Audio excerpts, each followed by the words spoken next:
So we're going to get the meeting started. Welcome to the Finance Committee meeting of Tuesday, August 5th. And the first item on the agenda... Can we call roll? Yeah. Will the clerk please call roll? I apologize. No worries. Chair Berman? Here. Councilmember Burt? Here. Councilmember Holman? Here. Vice Mayor Niss? 3 present. Thank you very much. And the first item on our agenda is oral communications, which is an opportunity for any member of the public to speak to any item not on the agenda. Have we received any speaker cards from the public? Not at this time. Thank you very much. And so we'll move on to our action items. Action item number 1 is the fiscal year 2014 third quarter financial report. Great. Thank you, Chair Berman and members of the Finance Committee. My name is David Ramberg. I'm the Assistant Director of Finance. This is actually an information item, but we do have a motion for the Finance Committee to review and approve the third quarter report. There are no other actions in this report. It is purely financial in nature.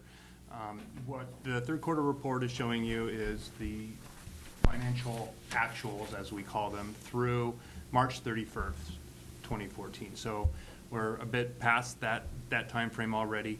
What the third quarter report is reflecting are the changes that we put in place that the Finance Committee approved and the Council approved with the mid-year budget. And with the mid-year budget, a number of the revenue items were increased as revenue activity has increased since the adopted budget in 2014. And so back in that time, in the March time frame, sales tax was increased by about $3.5 million in the mid-year budget. Property tax was up about $0.6 million. Transiency occupancy tax was up about $0.8 million. And documentary transfer tax was up about $1.9 million. So all of those trends are continuing in this third quarter report. So there's really no surprises in here. There are a few decreases in some of our revenue for charges for services, for instance, and we peg that as related to the drop-off in golf permits as the remodel goes underway, and permits and licenses down slightly due to lower construction permit activity. But even with those decreases, we are seeing a robust revenue returns. The proposed budget discussions and it looked forward to the close of fiscal year 14 with something in the neighborhood of a $4 to $6 million surplus. That still looks to be on track, and that's what we're saying in this report as well. And as a reminder, the City Council directed that surplus, $4 million of it, to go to infrastructure, and the $1 to $2 million additional would go to replenish for one-time items that were presented in the fiscal year 2015 budget. So all of those indicators and those actions are still on track here in this report. There will be a fourth quarter report that gets presented with the year-end comprehensive financial report in the November timeframe, and that's when you'll see the close of the fiscal year. But as we head into that time frame, it looks like all of these revenues are, the revenues that look strong in mid-year are continuing to look strong through the end of the year. Great. Thank you very much. And at this point, we'll turn it over to colleagues for any questions or comments. Nope. I would only comment that it's, I wasn't here in 2010, but I'm going to guess the picture was so different back then that you would not have been giving out any report that said you can put $4 or $5 million into infrastructure. So I don't think it's anything that any of us have done. It's a quirk of what's going on in the market and so forth, but I think it's always worth remembering it doesn't always stay at any particular level, either down or up. So I will comment. Yep.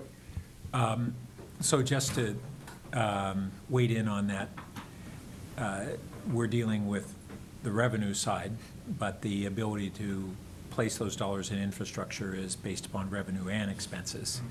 And the expense side is very much something that we all work together on very diligently to reverse some unsustainable trends that we were facing at that time. I have one question. Maybe since City Attorney is here, it might be appropriate time to ask it. It's a little bit of an adjunct, but it is relevant to this. As we look at property tax increases, is there any update on where we are or aren't with the change or any potential changes to the definition of demolition? Because we have this, thing where we have remodels that are really rebuilds, but in terms of property tax, they get considered remodels. Got it. I don't have any update on that. I do not either. We'll have to check back with the building department. So just quickly, so is that in the building department's hands and something's happening on it? Or do we need to initiate something to get it started, or what would anybody suggest? I don't know the answer to that. Councilmember Holman? Thanks, Val. City Attorney Molly Stout. I don't know the answer to that. Can you refresh my recollection? I do recall the topic being raised, but what the status of it was at council when it was raised. Did it come up in council member comments and questions, or was there a colleagues? There's not been a Or a colleagues, colleagues memo? there's not been a colleagues memo. We've just kind of left it at, I should say, I have just left it at staff. Our CFO has interest in examining that, maybe creating changes to that, because he's understanding that it does affect our property tax base. Molly's asking kind of what initiated the conversation. Oh, I initiated it. I've initiated it several years ago, and it finally got some traction. As we're seeing more and more development activity, we're seeing, out in the community, more quote-unquote abuse of the But what remodel. traction? What's the traction? I think that's what we're not. I was just trying to recall exactly what the status of it might be. Well, So we'll have to go back and check. Yeah, and I'm unclear about what the status is and what the traction is. I get little comments here or there that, we're looking at it, or, we think it is an issue, but I don't get any, I haven't been clear enough myself on saying, like, what is the status and what do we need to do to get the ball rolling? Does it take a colleague's memo, or is the staff just initiating it? So I'll check with the CFO and get any status that he has on it and provide an update to the committee. And it might be, I don't know if you had conversations with planning staff on that. Is that a planning? It's building, it's the, Mhm. it's development center. Yeah. Planning So- director's aware of it, but I haven't focused any comments there particularly. So it sounds like I a can good one. jump in. What I remember that you said that I remember thinking resonates is we don't have any exact rules about how much of a building has to be left up in order for it to be intact. Well, we do. We do? But we But do. meaning that it's not precise enough, apparently, so No, that. it's wrong. So I'm gonna ask that we take this offline, because I don't think that this is I the guess it's appropriate not on the forum for agenda. this discussion. So we'll take this offline, we'll get some clarity on where it is with staff, and then we'll move forward from that point. Great. I'll provide that. Thank you very much.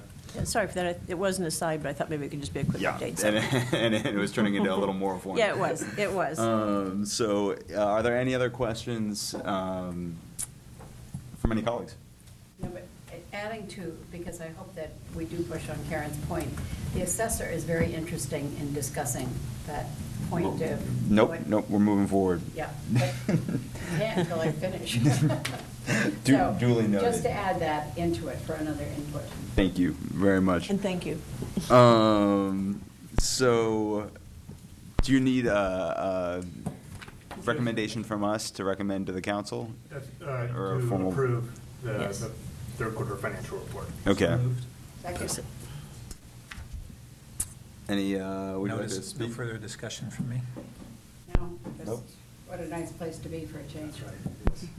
Karen, anything? Hmm. All right, so with that, we'll call a vote. Do we have to call a vote? We do have to Mhm. call a vote. Yes. All in favor? Aye. Any opposed? That passes unanimously. Thank you very much. Thank you. So we'll move on to our second action item of tonight, which is the Utilities Advisory Commission recommendation that the Finance Committee recommend that City Council adopt a resolution authorizing the city's participation in a natural gas purchase from Municipal Gas Acquisition and Supply Corporation for the city's entire retail load, an amount estimated to be approximately $150 million over 10 years, waiving the city's choice of law and venue requirements, and authorizing the city manager to execute all associated agreements required to effect the natural gas purchase. And yeah, exactly, that's a mouthful. And I know that staff has a great presentation on Blasting, this. so we're not speaking too directly into them. So Thank you very much, Chair Burt and members of the Finance Committee. My name is Valerie Fong. I'm the Utilities Director. We have Senior Resource Planner Carla Daly here who has worked on this over many years and to give you an update and explain our recommendation. Thank you very much. Good evening. I'm going to go ahead and just dive in. I think that's close enough. So here's a quick outline of what I'm going to be talking about this evening. I won't go through the outline in detail right now, but just wanted to point out that I am going to kind of dive into some background information and some sort of technical descriptions of how a gas prepay works, which will then lead into staff's proposal. But I'll go into quite a bit of background before I get to staff's actual proposal. A little history about prepays in the realm of UAC discussions. We've had a lot more discussions about the subject at that level than we have at the higher Finance Committee and Council level. In 2004, we took our first gas utility long-term plan to the UAC. That's what GULP stands for. And at that time, we had looked at gas prepays and recommended that the city not engage in that type of transaction at that time. We were concerned about the complexity of being directly involved in a gas prepay transaction and didn't feel like the benefits outweighed the costs. And there were some other complications as well. Our hedging program at the time added some complications to doing a transaction such as this. And so at that time, we recommended not to move forward. In 2008, we looked at prepays again when we revised the gas utility long-term plan. And our recommendation at that time was to dive a little deeper, to do a more thorough analysis and evaluation of gas prepays. In 2009, we took quite a lengthy discussion about prepays to the UAC, and that kind of brings us up to the current gas utility plan that was approved by Council in 2010. Objective number 2, and there's lots of stuff in the gas utility long-term plan, but relevant to gas prepays. Objective number 2 under supply cost management says that we strive to lower the delivered cost of gas over the long term. And the strategy that's relevant to gas prepays is strategy 2B. It says take advantage of the city's low cost of capital to acquire gas supply and assets. So that's kind of the overall council-approved policy that's driving our recommendation that we're bringing to you this evening. So I'd like to take a step back and just talk about what is a gas prepay and talk about the underlying transaction that results in a discounted price of natural gas. And again, I will, in the next sort of segment of the presentation, get into staff's actual recommendation, but I think it's important for everybody to kind of be on the same page about how these discounts are possible. Municipal agencies can legally leverage our ability to issue low-cost, tax-exempt debt to prepay for gas. This is an IRS approved law that says we can do this. And actually, municipalities can prepay for both gas and electricity, just as an FYI. In return for that prepayment, gas suppliers are willing to provide a discount on gas. So it has to do with low-cost capital for a municipal, prepaid for gas or electricity to a gas supplier that has a higher cost of capital. And because they value getting that money up front, they're willing to provide a discount to the price of gas. The discounts depend on lots and lots of things: what the interest rates are, what gas prices are, what the credit spreads are, the volume of gas that is being prepaid for, and the term. So larger amounts of money result in bigger discounts. So higher price of gas results in bigger discounts, bigger volumes result in bigger discounts, longer term, which usually means more gas, equals larger discounts. Lots of other munis across the country and in California have participated directly in prepay transactions, which again is not what we're recommending tonight, but just to give you a feel for kind of the tried and trueness of gas prepay structures. SMUD has done a couple, Roseville has done at least one, And then there have been a couple of consortiums, Santa Clara, Reading, and Modesto, got together and did a gas prepay. And there is a group of Southern California utilities who have also done one. So this is the diagram that I'm going to break apart for you and kind of break down how everything works. But I just thought I'd throw it up to tell you where we're going, and then back up again and start from the building blocks. So what happens in a gas prepay is a municipal utility forms a tax-exempt entity to issue debt. The money that is received from the bondholders from purchasing those bonds is used to prepay a gas supplier for gas. The gas is delivered to a municipal utility. The municipal utility pays an index price less a discount. So some sort of, usually it's a monthly bid week type price. So it's a published index that comes out once a month that it changes every month depending on what market conditions are. And the municipal utility pays that index less whatever the prepaid discount is that's realized from this transaction. Now there's one other entity that needs to get thrown in there because we have a mismatch between the floating price that the municipals are paying and the fixed revenue that the bondholders are expecting. And so a swap counterparty, usually a bank, converts those index-based receipts to fixed price payments in order for the bondholders to be paid principal and interest. So that's kind of every prepaid transaction that is done pretty much looks like that. All those boxes with those entities in them. The buyer of the gas has to be a municipal. It has to be a tax-exempt entity. It cannot be an investor-owned utility. The IRS rules are very clear on that. So over the years, we've looked at lots of different ways of trying to take advantage of this ability of municipal utilities to issue debt in exchange for getting a discount to the price of gas. We've looked at Palo Alto going it alone. Could we just form our own issuing entity, just go out by ourselves and do this? We would be the only entity taking the gas. And I have another table coming up with the pros and cons of these, so I'm just going to kind of step through the different options we've looked at. Palo Alto joining together with other cities, the way that Santa Clara and Reading and Modesto were able to do. So get together, form a new bond issuing agency, do it that way. Not being an issuer, but being identified in the bond documents. So looking to somebody like the Santa Clara Reading Consortium and saying, hey, we don't really want to be in there with you all the way, but we'd like to get some of the gas. That's another way some munis have accomplished it. And then the very lowest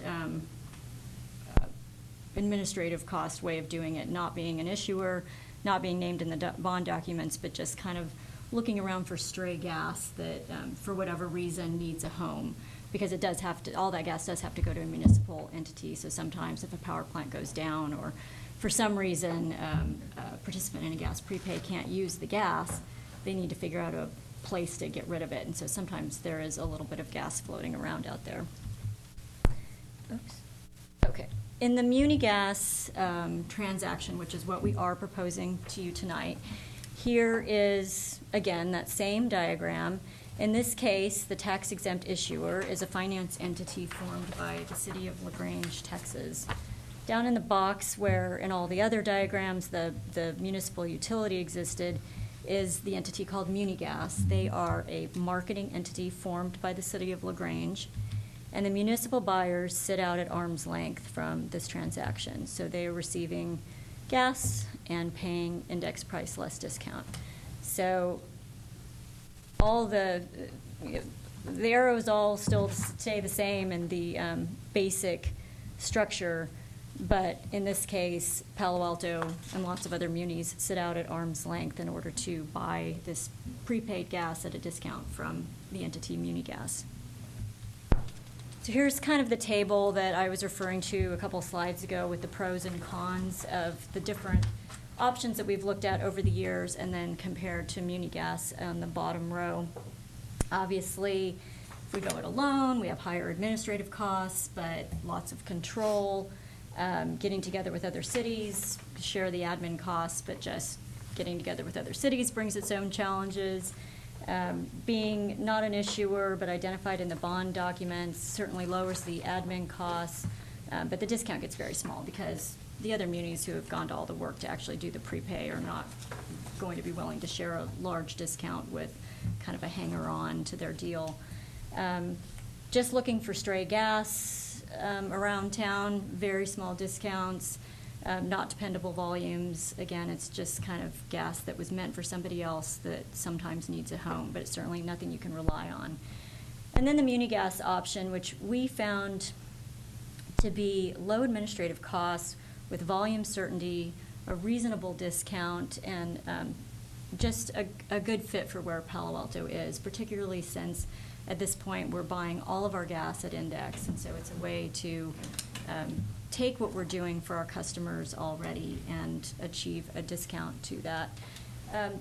Cons, pro and con, it's an off-the-shelf deal, so because it's an off-the-shelf deal, there's not a lot of room to negotiate or customize it. On the other hand, because it's an off-the-shelf deal, it's a very low administrative cost option to go for. A little history about Muni Gas. They did their first transactions through an issuing agency they called Texas Municipal Gas Corporation in 1998 and 2003. In 2004, the city of LaGrange incorporated what is now known as Muni Gas in order to expand the program, so they formed that marketing entity. And in 2006, TexGas One was formed, which issued $2.4 billion in bonds to buy a 20-year gas supply from Merrill Lynch. At the time, this was the first transaction of its kind in the sense that there were other prepays going on, but this was the first one that the gas was not fully committed at the time that they went out and did this deal. And so there was a lot of nervousness in the market. A lot of other players felt like the IRS may not look kindly on this type of deal, that it possibly went against the intention of the regulation that said this is only for munis, and it was about munis going out and financing for something they really needed and were going to use and burn for their own customers. And this was different because Muni Gas was kind of taking a risk in some sense. They didn't know exactly where every molecule of gas would go, and they knew it had to go to qualified use, which is a tax-exempt entity, and so it was different. It was different than what everybody else was doing. Despite the regulatory nervousness, the IRS didn't seem to have a problem with it, and in 2007, another $1.9 billion in bonds were issued by TexGas 2, which was the second entity formed by City of LaGrange under the Muni Gas structure, another 20-year supply, this time from J.P. Morgan. In 2008, the credit crisis happened, and pretty much all prepays stopped. The credit markets were a mess. The interest rates were all over the place. It just wasn't, the market conditions weren't right for anybody to be doing these types of deals. In 2012, the credit markets had recovered to the point that Muni Gas felt the time was right again to go out again. They issued $1.4 billion worth of bonds, another 20-year supply, this time from Macquarie US. Macquarie is an Australian oil and gas company, and this deal was the U.S. arm of that company. Today, Muni Gas sells to about 105 munis in 20 states. 90% of that gas is sold under long-term contracts. About 10% is sold under spot contracts. Again, this is the gas that didn't get burned because the power plant was down or something else like that. So, for instance, SMUD, who has their own prepay that they directly participated in, also has a spot contract with Muni Gas to pick up some of the stray gas at a small discount, but they also have their own prepay, so they don't have to buy too much of that. Muni Gas, the way they work is they keep a wait list of municipals that are interested in being part of the program. When they feel comfortable that they have enough volume, and when the markets are right and they've found the proper counterparties, then TexGas, whatever, next one being TexGas 4, will be formed, and the bonds are issued, and the gas starts flowing. That's kind of their process. Discounts for the Muni Gas deals have been in the 28 to 39 cent range. With every new deal that they do, it's a portfolio of gas, so it's not specific to the customers that are signed up for each one of those transactions. It all gets rolled in together. Just as a point of reference, 30 cents per MMBTU discount is equal to about $1 million a year for Palo Alto in our gas portfolio. Given an assumed $4 an MMBTU gas price, that's about a 7.5% discount off of that. The commodity is about half of the total rate, the distribution being the other half of it, so that cuts the 7.5% discount in half if you look at the whole bundled rate. But it's important, I think, to point out that PG&E cannot do this type of deal. So this is something that is available to us, and it's really the only way for us to beat the market and be below PG&E. Munigas determines what the discounts are. They're the maximum they can be after all their program costs and bond obligations are covered. And Munigas also allocates customers according to the customer's commitment, i.e. longer term equals larger discount. We have done a legal analysis. Actually, we've done several layers of analysis. We first took this structure to an outside consultant, a woman named Sandra McDonald, who was intimately involved in Roseville's prepay that they did. She's definitely an industry expert on prepays, and we had her go through the fine details of this and write up a report for staff. And then we also had a legal analysis by our own inside city attorneys and an outside attorney as well. The heart of the transaction is the same standard agreement that we use for our master agreements, so it's a very familiar contract to us. There are a couple of must-haves that we have in our municipal code that we normally do not negotiate in our master agreements that are standard to the Munigas agreement that we're asking council to waive, and those are Texas law as opposed to California law, two-way termination, which we normally insist on one-way termination, and early termination damage is not applying. And really, the first one, Texas law, we can't point to any specific risk that Texas law poses to us, although generally Texas law tends to be more business friendly, and California law tends to be less business friendly. But our legal review hasn't identified any specific risk of having these agreements under Texas law. The other two really have to do with our normal master agreements where we have price exposure. In other words, we've locked in some forward price, and then something happens where a counterparty defaults or something goes awry, and the market price is now much higher than what we locked in at. So that's an unpleasant situation to be in, and we protect against that in our contracts with these other two provisions. This contract is an index-based contract. There's no exposure. Basically, if something goes wrong and the whole deal blows up in our face, we're back to where we are right now, buying index flat instead of index minus 30 cents. And so these things make commercial business sense, and legal felt comfortable in asking for a waiver for this particular deal for those. Potential risks. As I said, the prepaid transaction can fall apart. This has happened once before in history.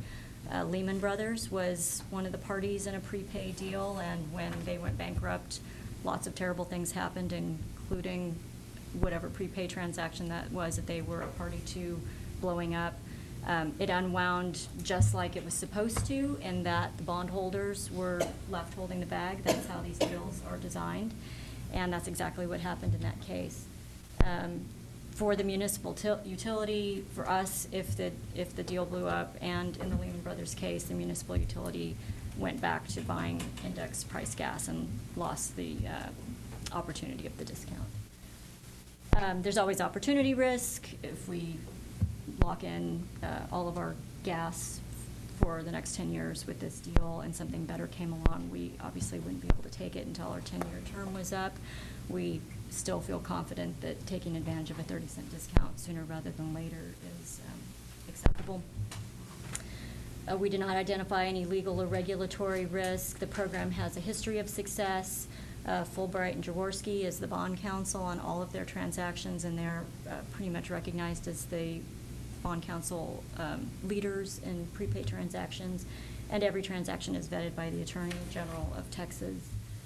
There's no additional operating risk because the gas is still delivered by our current master agreement suppliers under our master agreements that we have negotiated ourselves. And so no additional operating risk is introduced by entering into this deal.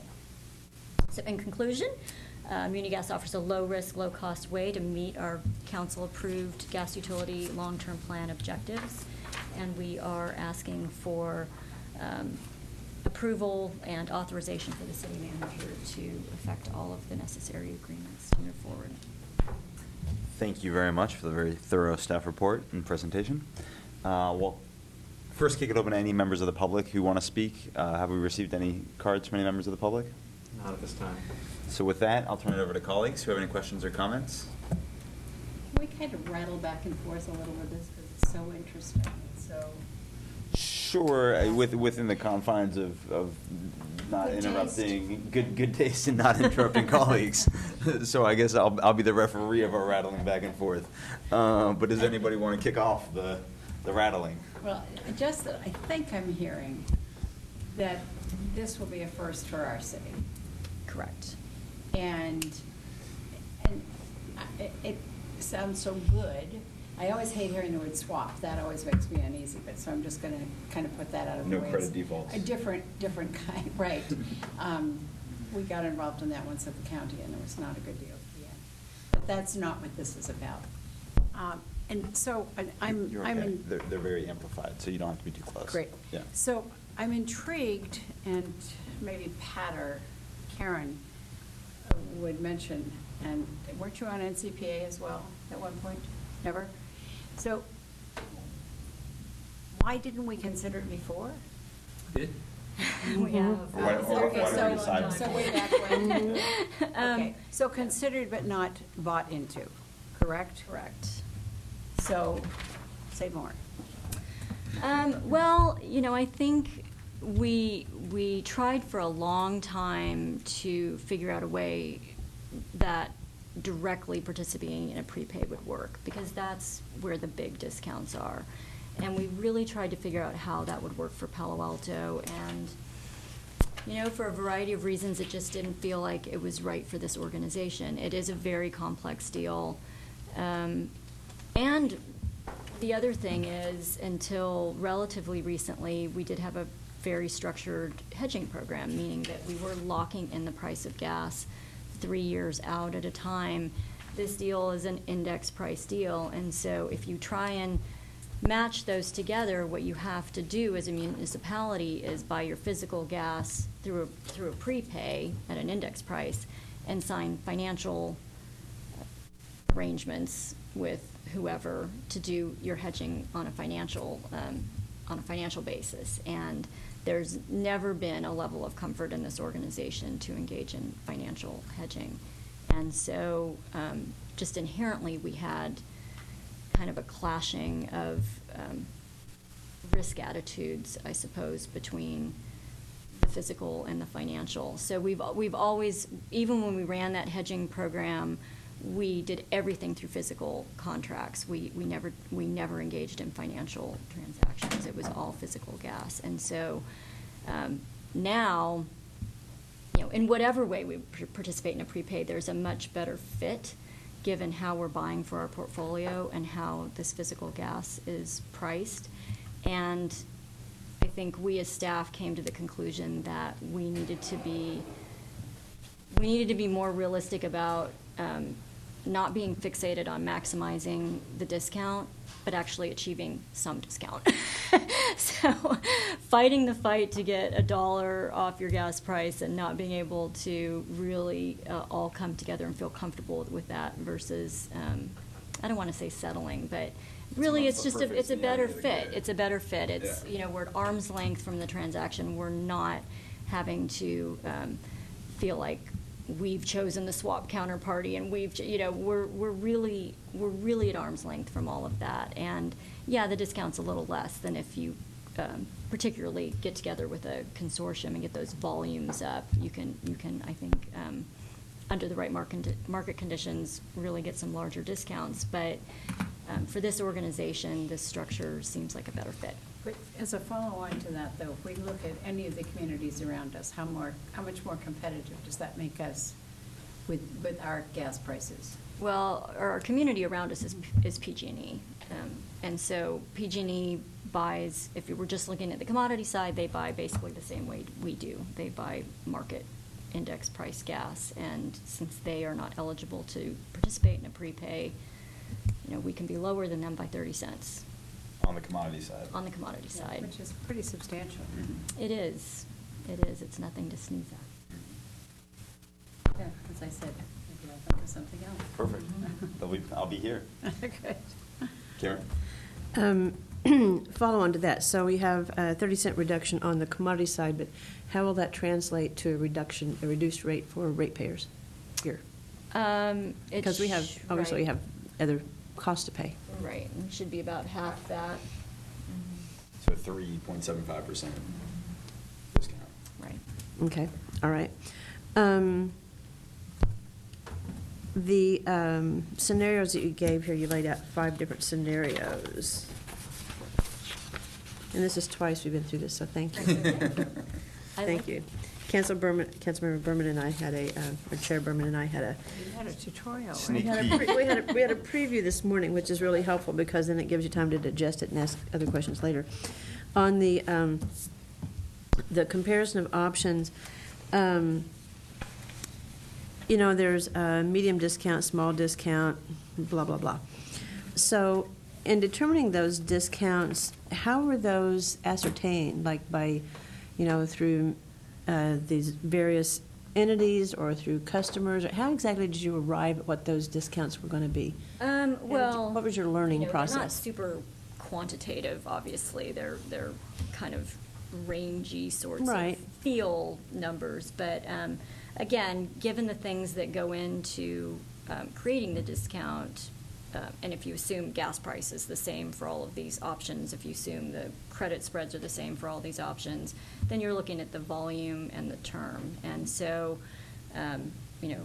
going it alone, yeah, you get to keep all the discount, but we're not very big. So that's not a lot of money to be handing over to the gas supplier, which isn't as valuable to them as a giant pot of money, particularly if it's a very long term. So a 20 or 30-year deal where you're talking about prepaying for gas out 30 years, that's worth a lot to the supplier to get that money today for something that they don't have to deliver 30 years from now.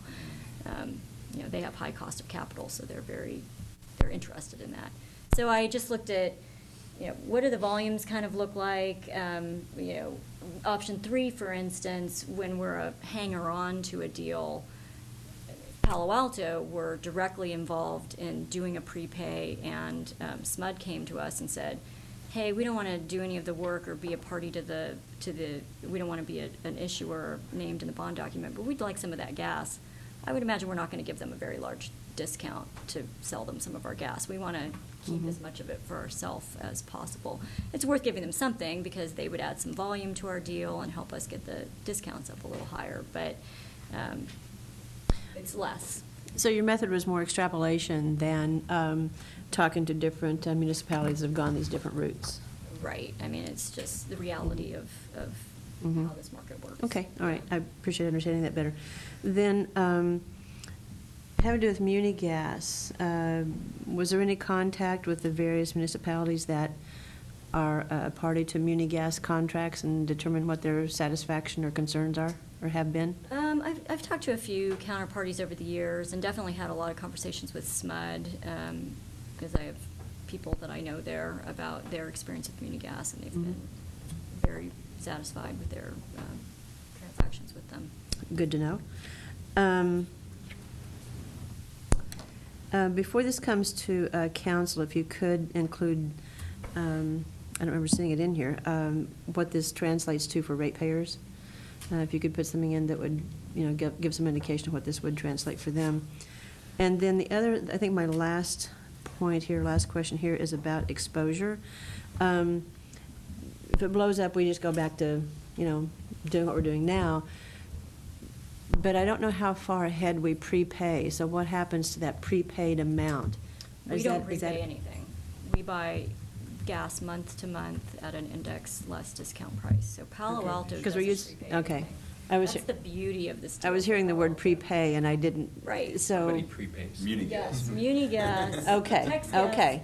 Actually, yeah, so the tax exempt issuer is Tex Gas, whatever, the Mhm. entity formed by the city of LaGrange. Mhm. And we don't pay any money up front. All we're Okay. doing is receiving the gas and paying the index price less Okay. discount. So that's the great thing about this structure for us. is Okay. that- And the dotted line is where? Exactly. Okay, thank you. Thanks. Pat? Yeah, thanks.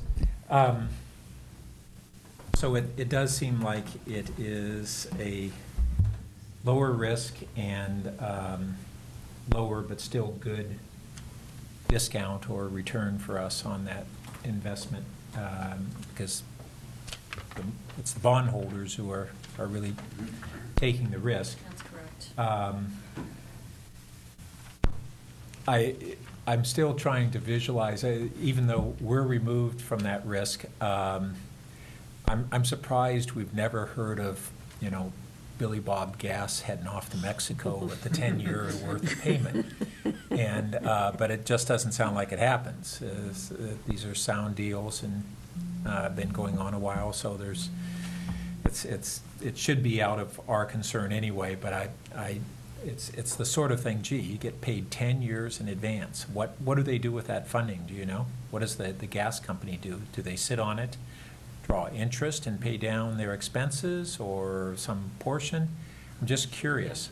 All right, well, it, in theory, should not be our concern, Right. but, That makes one curious. yeah. So then the other question, with this 3.75% or thereabouts reduction in our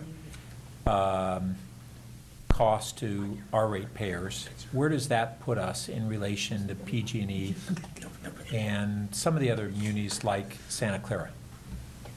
Right, well, Santa Clara is not a gas utility. They don't have gas. They're only an electric utility. Oh, they're buying it for their electric. They're buying it for yeah, electric gotcha, generation, okay. which is also what Modesto Irrigation District is doing. Okay, and so what then Reading is doing, and PG&E? what SMUD is doing. Well, our overall rate compared to PG&E, I don't know that number off the top of my head. We're higher right now. Yeah, our distribution rates are higher. than Yep, I PG&E's. knew that, and we maintain theirs our are- lines better, and Right, and all those theirs are things. getting higher. But and I knew we were higher. That's why my question is, how does this bring us? How much closer in alignment does this bring us? Even given that we think we do better maintenance and investment in our capital structure. Yeah, I can't remember. I do know PG&E is looking at increasing its distribution and transmission rates. Big question is whether or not they get to take some of the many millions, hundreds of millions of dollars that they're spending on infrastructure and put it into rates, or if they're gonna have to eat it out of their shareholders' pockets. So I guess that's also another big question out there still. Yeah, I don't know, I don't have that number off the top of my head. Okay, that's definitely one that I think is really important. Okay, we can Right, incorporate it is that. I mean, I guess I would say, it obviously gets us closer than not doing it. Sure, that I know. I'm confident in that. But it would be, we should include that. Finally, when we had our Palo Alto Green program get replaced, one of the things we looked at was a greening of our gas supply system. It wasn't really a ripe alternative. But I do have two questions related to that. One, this locks us in for a decade and would preclude moving into a program like that in the future if the market evolved in some way. Not necessarily, because we're still buying our we're still getting gas delivered, and I didn't get into the nitty-gritty of this with how our suppliers fit into it, because it definitely is another complicated diagram that I believe is in the staff report, and I can pull that up in this presentation if we feel like we want to talk about it more. But the gas is still getting delivered by our suppliers that we have our master agreements with, and so if that market did develop for green gas, we could buy that through one of our existing suppliers and still get the muni gas discount on it. So it doesn't preclude us from doing that. Okay. And then, assuming for the moment that we won't do a Palo Alto Green program, but we still care about the environmental factors involved with the utilities we purchase, including our gas. What do we know about the sources of this gas and the practices used for extraction on these suppliers? Good Right. question. It's the same, it's the same gas that we buy now. So it's market gas, and that gas is not, It's not any particular set of drillers and things like that, it's just market gas. that's right. So there, I see. And, So they commoditize it Right. and then resell. Right. And, we are doing a Palo Alto Green Gas program. Yeah, It's just that's what- initially being supplied with offsets, Right. not physical gas. But again, if that market were to develop, or, if some, if some extraction labeled market were to develop, we could still buy that gas through our master agreements and still get the discount, the muni gas discount on top of that. Okay, thanks. Great questions. One last question that just kind of popped into my head was, so we're getting a 30-cent discount per MMBTU. There might be a different way of saying that, but that's the one I'm using. And right now, it's about $4 per MMBTU, so that's a 7.5% discount. Do we know what the historical trend of MMBTUs has been, and is that going up or is that going down? And our discount will stay at 30 cents regardless of the cost. That's And so if right. it goes up, if the cost goes up, then it's a smaller discount. If it goes down, it's a larger one. That's right. And I have no idea what the history of that is. It's gone and way up and way down. Oh, really? So it's pretty volatile. Yeah. Okay. A lot of people feel like because shale gas is so abundant that we're looking at relatively low gas prices for a long time. Yeah. Then again, when prices went crazy, a lot of people thought we were looking at high prices for a long time, so So there's we don't know. a lot But, of guessing, but not a lot of actual. Right. Okay. Yeah, you're right. The discount is a number, not a percentage. Yeah. And so, if prices skyrocket at the time that Munigas goes out and does their deal, that'll result in a higher discount. So it's all about what the current gas prices and what the forecasted gas prices are at the time that prepay is done. Yeah. It really is, the parties sit down and agree on, here's all the volumes for 20 years, and here's the price forecast we can all agree on. Oh, so but you were saying if prices skyrocket, then our cent discount will increase as well. Everything will go up. The whole discount for that bond Tranche, issuance yeah. will go up. And then again, it's a big portfolio of gas, so that gets blended in with all the other deals they've done over the years as they, roll in and roll off after their 20-year term. So they're constantly adding gas, and some will go away eventually when the 2004 deal is 20 Mhm. years into it. Mhm. That gas will be gone. But whatever discount price we lock in, that stays static. So like the hypothetical 30 cents would Yes stay and- 30 cents yes over and the 10 no. years. It does fluctuate a bit because it's a portfolio, and so as they add new deals, they'll rejigger their discounts to everybody. So they stay around 30 cents, but it does move a little bit. But even for us, Yes. entering into a 10-year agreement, it'll move around fluctuate a little bit, but a little bit. A little bit. Okay. Yeah, because these are huge buckets of gas with very long term, so it's not like it's changing frequently, but it can change a little bit. Great. Did anybody else have any additional questions? The one that you talked about, but still is interesting, is the legal part of it, which is number 2 on your first Mhm. page. Do you want to just talk a little more about that as far as under Texas law and so forth? And always interesting to hear how Texas is much more welcoming to businesses than we are. Right. Visit Austin, for example. Yeah. Right. I mean, like I said, our legal department did not do a thorough vetting of exactly what Texas law could mean to us. It's more just a general feel of why we normally ask for California law in our contracts it's generally more friendly to us. Yeah, I don't know what else to say about that. And the question would be, Molly, do you want to add anything to that? Because Just give us a little comfort. Is it's that Carla, comforting? right? Yes. It's Carla who said that, well, she mentioned earlier that it had gone through Molly's office. Mhm. Thank you, Councilmember Niss. So these choice of law provisions are standard in contracts where the parties to a contract get an opportunity to say, as to a state law claim, which state's laws will apply. And we typically insist on California law because it is generally friendly to us as a party, but also because we're most familiar with it, of course. But every state in the union has a set of business laws, and for the most part, there's a body of law that's quite common. There are, of course, differences, and this sometimes creates incentives, as you may be familiar with, for certain types of business activities to gravitate to certain states. So we did take a very careful look at this transaction. It is a large transaction and a substantial commitment. The staff has done a tremendous amount of work on it, and we did send it to an outside lawyer who really pulled it apart and looked at all the pieces of it.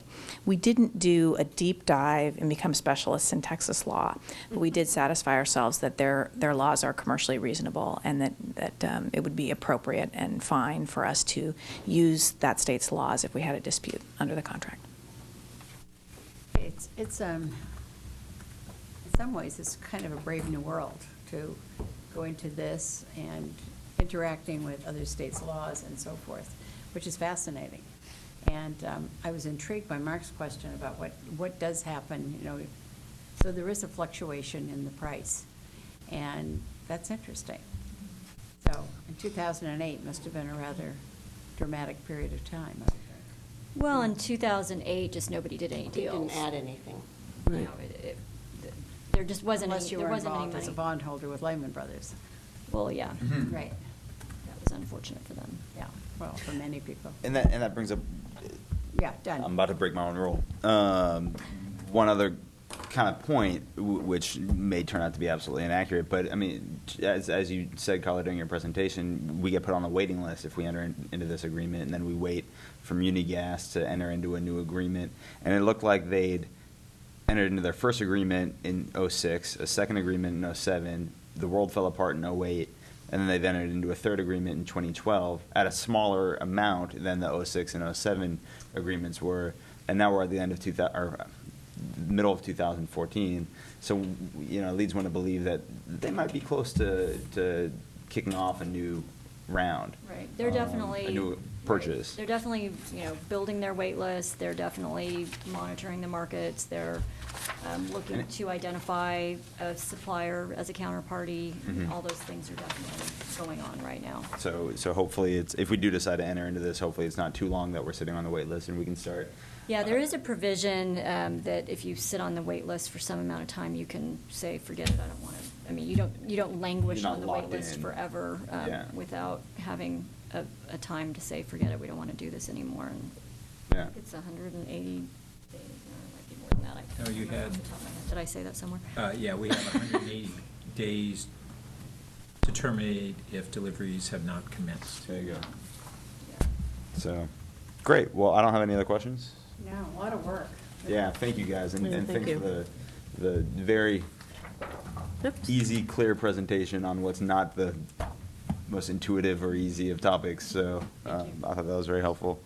So I'll go ahead and move that the Finance Committee recommend that the City Council adopt a resolution authorizing the city's participation in a natural gas purchase from Municipal Gas Acquisition and Supply Corporation for the city's entire load, an amount estimated to be approximately $150 million over 10 years, and waiving the choice of law and venue requirements of Section 2.30.340C of Palo Alto's Municipal Code to permit the city to enter into the purchase transaction with Munigas under Texas law, authorizing the city manager to execute all associated agreements required to effect the natural gas purchase. Second. I have nothing else to was say. when you were making a recommendation. I have nothing else to add. Would you like to add anything? No, just, you know, it's very good to hear that we're pursuing this, and I think our aim should always be, how do you make it more reasonable for us as a city to be in the utilities business, because we are in the utilities business and many cities are. So thanks. Any other comments? Only other comment was just bringing something forward so that the public will know how they, as ratepayers, will be affected by this. Great. And you'll do that without it being in the motion. All in favor? Aye. Aye. Any opposed? No, that passes unanimously. Thank you very much. Thank you guys Thank very you. much. A lot. Thank you. And that, I hope not.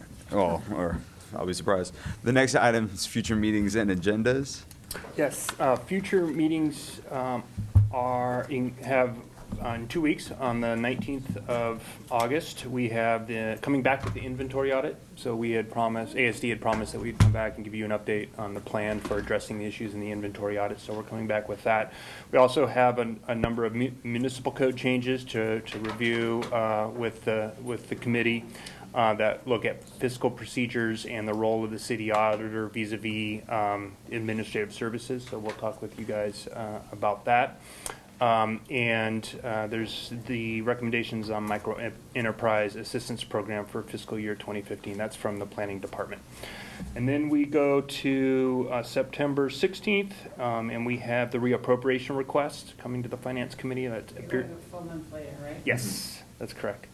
That's on the 16th of September. Those are reappropriation requests. That's the only item scheduled for that night at this point. So do we not have a meeting for the first? Yeah, sorry, I skipped over the 2nd of September. My apologies. And that is showing as canceled at this point in time. Was that something that was previously? We did cancel that, Okay. remember? Did we? Sounds good. I didn't remember that. I'm not So, arguing. We did, we had a couple of people absent. Okay. when is the animal shelter coming? Let's see, I don't see it here on Finance Committee, at least for the next couple of months, which is the schedule I have here. What item was that? Well, Remember this isn't up to date, but there was a colleagues memo went to council, and we were asking it to come to finance Okay. as soon as possible. Okay, well, let me find out about that, and also. I didn't hear what you said, Karen. It was Animal the shelter. colleagues memo on the animal Oh, shelter right. and the Palo Alto providing Humane the Society. services. And it's not on our follow-up sheet, you're right. Okay, so let me look into that. I'm not. I appreciate that. Sure, no problem. I also have, going forward, somehow I've gotten the times in at 6 and at 7. So, Call for the next couple? well, so, you know, our norm is to have it at 7. If, our budget committee meetings often start at 6, and if the So this agenda's one will very be at heavy, 7? but yeah, yeah, Standard time 7. yeah. Okay.